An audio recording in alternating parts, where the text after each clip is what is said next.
High guys, welcome to पूर्वाज daily vlog. आज मी सकाळी लवकरच उठले होते कारण मला जायचं होतं कॉलेजला.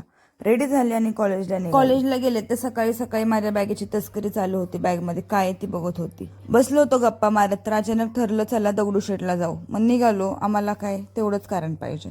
निघालो, दगडूशेठला गेलो, दर्शन घेतलं आणि गेलो होतो मिसळ खायला. तिकडे गेलो तर मी डायरेक्ट किचनमध्येच एंटर केली.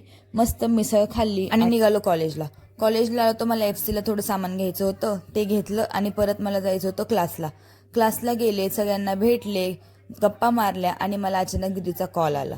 मला बोलली घरी ये. मग निघाले काय दिदीकडे घरी गेले तर मॅडम म्हणाल्या मला जायचंय शॉपिंगला. बोललो चलो जाना तो पडेगा. मग शॉपिंग केली आणि निघालो. मग आता लागली होती भूक. मग गेलो पावभाजी खायला. मस्त पावभाजी खाल्ली आणि आज ना माझी गाडीच उचलून नेली असती. थोडक्यात माझी गाडी वाचली, नाहीतर आज आम्हाला घरी चालत यावं लागलं असतं. घरी आलो, फ्रेश झालो आणि रात्री बिर्याणी खाल्ली. आणि काहीच असा होता आजचा माझा सॅटर्डे आणि उद्या मला जायचंय ऑफिसला. संडेला पण सुट्टी देत नाही. चलो नो ऑप्शन, जाना तो पडेगा. बाय.